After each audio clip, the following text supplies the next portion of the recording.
बात विभाग में आपका स्वागत है। मैं हूं डॉक्टर प्रोफेसर देवेंद्र राय। देश के 3 प्रांतों में बाय इलेक्शन का रिजल्ट आ गया है।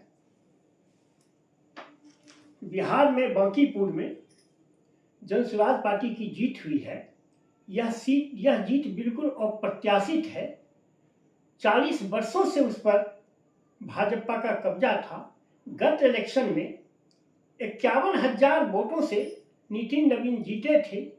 इस बार उनके कैंडिडेट नीरज कुमार 19,000 मतों से हारे हैं। मतलब 70,000 वोटों की उसमें गिरावट आई है। खैर, गुजरात के मंजापुर में तो वह उसकी सरकार है ही। साधारणतया जिसकी सरकार होती है वही पार्टी जीतती है बाय इलेक्शन में, तो वहां जीती भाजपा। फिर एक अप्रत्याशित रिजल्ट दतिया मध्य प्रदेश से भी आया। वहां से खैर पिछले इलेक्शन में तो कांग्रेस जीती थी, फिर कांग्रेस जीती, लेकिन उसके पहले 3 इलेक्शन में वहां नरोत्तम मिश्रा जीते थे, जिनको टिकट काट करके घनश्याम तिवारी को टिकट दिया। ये हारे 6,000 वोटों से।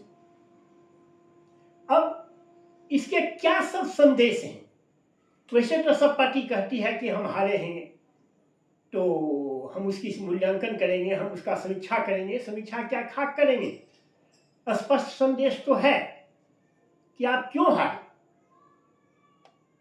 दतिया का चुनाव और बिहार का चुनाव ये नरेंद्र मोदी को बता रही है कि आप जो तानाशाही रवैया अपनाए हुए हैं कि जिसको जहां से जिसको मन करेगा हम टिकट देंगे और वह जीत जाएगा, वह संदेश खारिज हो चुका है। दतिया में नरोत्तम मिश्रा को आपने टिकट नहीं दिया, फल क्या हुआ आपके सामने है।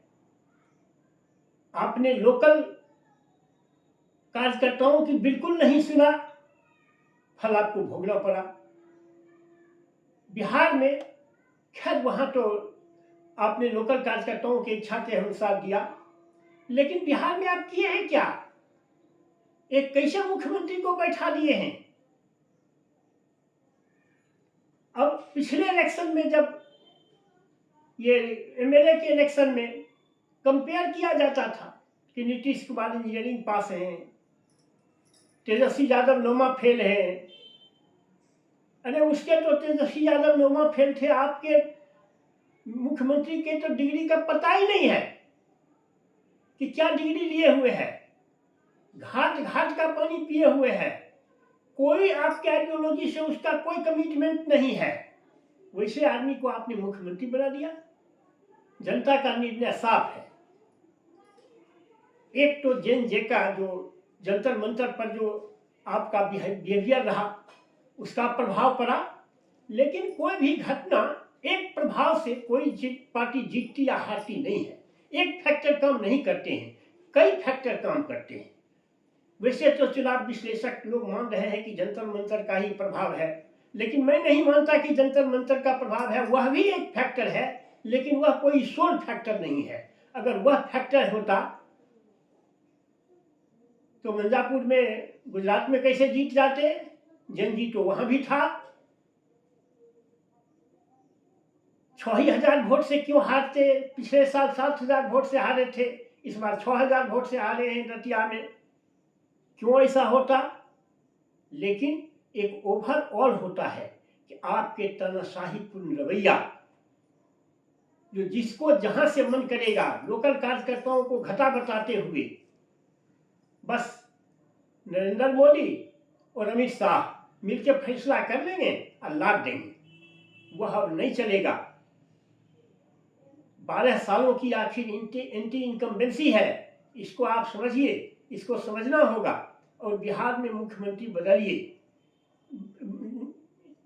सम्राट चौधरी को मुख्यमंत्री बना के तो आपने अपना मोरल पावर ही खो दिया। कोई मोरल पावर आपके पास नहीं है। वह सभी पार्टियों में घूम चुका है।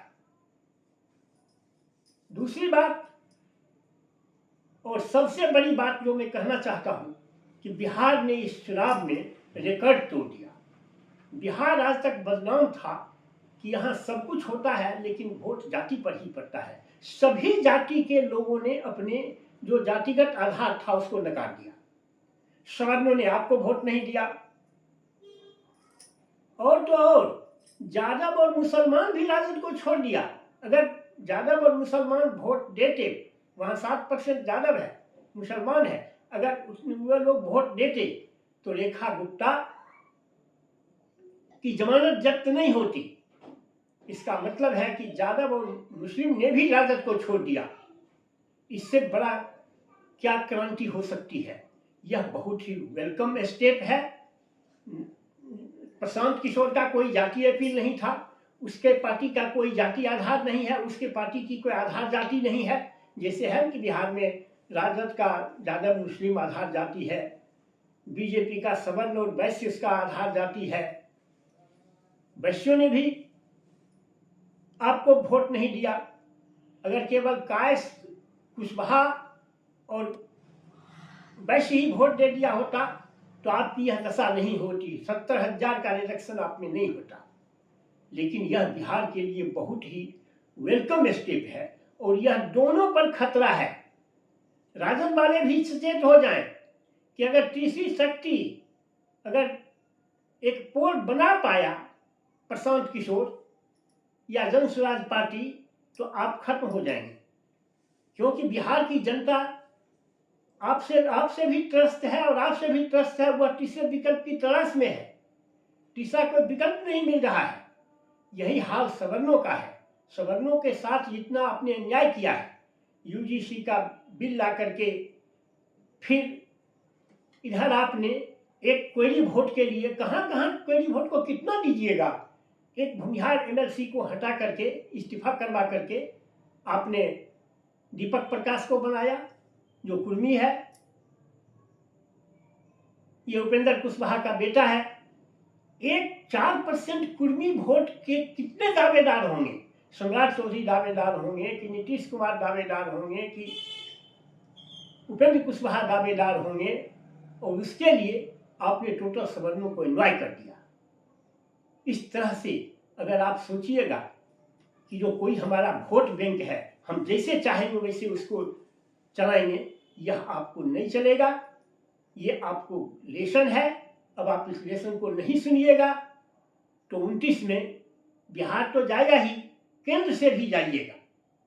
अब केंद्र का फैसला तो अब 27 का चुनाव करेगा। पंजाब और उत्तर प्रदेश में क्या होता है उसके बाद हम मूल्यांकन करेंगे कि 29 में क्या होगा। 29 में बिल्कुल क्लियर साफ पिक्चर साफ हो जाएगा। इसलिए आप इसको ध्यान में रखिए। बस आज के वीडियो में इतना ही। अगर आपको मेरी बात पसंद आए तो इसे लाइक और सब्सक्राइब करें। Thank you very much.